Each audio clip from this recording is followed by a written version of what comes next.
Hi everyone, my name is Francesca Ferrando. I'm a professor of philosophy here at New York University for the program of Liberal Studies. And I am extremely excited to be the keynote speaker for this wonderful event.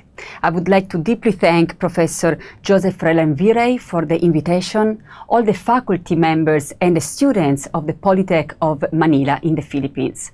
I really hope to come and visit you very, very soon. So my talk today is going to be about the post-human turn, politics and global justice. In order to address this fascinating topic, we're going to divide the talk in three parts. In the first part, I'm going to address the topic of our post-human era, why our era could be considered post-human. Then I'm going to define what I mean by the term post-human, since the post-human is an umbrella term for different movements, such as transhumanism, post-humanism, anti-humanism, new materialism, and more. Here we're going to focus specifically on transhumanism and post-humanism. These two movements are related but are also very, very different. This is why, after addressing the topic of the post-human era, we're going to talk about transhumanism. What is transhumanism? And what is, more specifically, transhumanist politics. In the second part of my talk, I'm going to address the topic of posthumanism, which again is another movement which goes under the umbrella term of the posthuman, but should be not confused with transhumanism. So in the second part, we're going to address the topic of posthumanism, which I'm going to define as a post/humanism, as a post/anthropocentrism, and a post/dualism. This second part this third part about post/dualism is going to be addressed in the third part of my talk, where we're also going to talk about technology, more specifically post-humanist politics, and in an embracing and all-encompassing way the topic of global justice. After this, we're going to open the conversation for the Q&A. So let's start our discourse today on the topic of the post-human and politics, in which my main argument is going to be that politics in the 21st century must take into account a post-humanist and post-anthropocentric approach to address the topic of justice in a comprehensive and fulfilling way. I'm going to address this topic by first embracing again our era, our post-human era. So what do we mean by claiming that planet Earth on the 21st century could be defined as post-human? First of all, the 21st century has ushered in a redefinition of the body by cybernetic and biotechnological developments. The concept of human has been broadly challenged. Implanted technology may be necessary for biological survival. Think, for instance, of the case of pacemakers. This case clearly shows the case of humans who need technology in order to survive. So here we have a very clear example and a practical example of the notion of the cyborg, the comprehensive embeddedness of cybernetic plus ORG organism, cyborg. Another example here is that physicality no longer represents the primary space for social, economic or political interaction. The proliferation of our online personas and avatars is sustained psychologically by a growing issue of internet addiction and materially by an alarming rise in space pollution. So here we really are going to see how much the human of the 21st century is depending on technology to define their own identity. Think, for instance, again of your online personas, think of your Facebook page, think of your second life avatar if you use it, think of your Gmail, think of all the extension of yourself in the technological realm and how they define you as who you are, your own identity. In the 21st century, the impact of anthropocentric habits on Earth is becoming so massive the geologists are addressing the present era at the Anthropocene, in which human action are seriously affecting the ecosystem. And in this, with this topic, we are entering also the realm of anthropocentrism, in the sense that in the 21st century, we cannot see anymore the human as someone, as a species that doesn't have an effect on the whole ecosphere. We now know that our habits are actually having a direct impact on all the other species and on planet as a whole.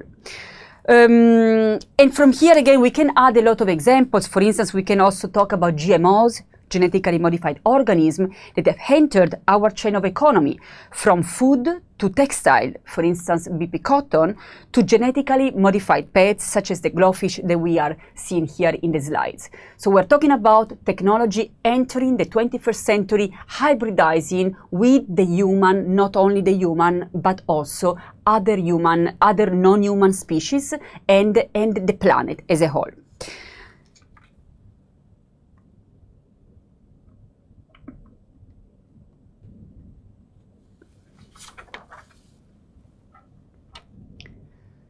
So we can now talk about the post-human turn. We have already mentioned the fact that post-human include different schools of thoughts. Specifically here, we are going to address post-humanism and transhumanism, but it's important to mention the fact that there are other schools of thoughts such as anti-humanism, meta-humanism, and new materialism. So what does the post-human term embrace? What does it mean? What all these schools of thought actually share and as a philosophical movement? As we've mentioned, one of the main assets of reformulation here is the human. So following the scientific and biotechnological developments over the 21st century, the notion of the human has been challenged. Are we human? Are we cyborgs? Are we post-human? The notion of the post-human has developed to cope with the urgency for an integral redefinition of the notion of the human.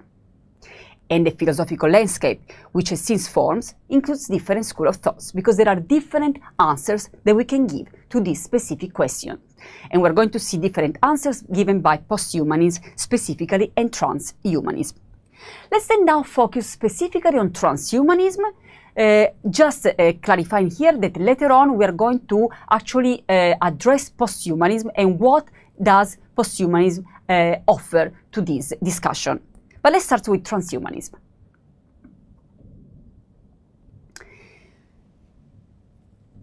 Before we talk about transhumanism, it's also very important that we should also use a plural when we talk about transhumanism. There are many different schools of thoughts in transhumanism. We can think of libertarian transhumanism, democratic transhumanism, these two we're going to address today, extropianism, the singularity, etc., etc. But all of these schools of thoughts relate to one specific goal. The main goal of transhumanism is human enhancement. That's why the movement that actually today relates specifically with transhumanism is called Humanity Plus. We see the H plus in the slides, H for humanity, plus for enhancement.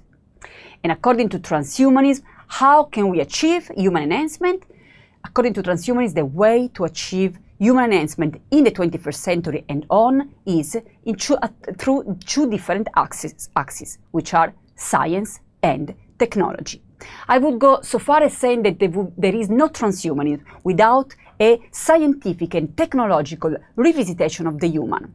So we can achieve, according to transhumanism, human enhancement through employing and developing different kind of sciences and technology. We are also here talking about emerging and speculative frames. Think of fields such as regenerative medicine, nanotechnology, radical life extension, mind uploading, and cryonics, for instance. On the other side of the slide, we see an artistic revisitation of the transhuman approach through the interesting work of artist Natasha Vita-More. So here we see, for instance, Primo Posthuman as a human of the close future that has been redesigned with a meta-brain, with a skin that has been redefined with an external layer, an internal layer. And again, we can see here through her work how much the posthuman intended through a transhumanist approach is embedded with a redefinition of the human through science and technology. Transhumanists also offer some interesting perspectives when we think of politics.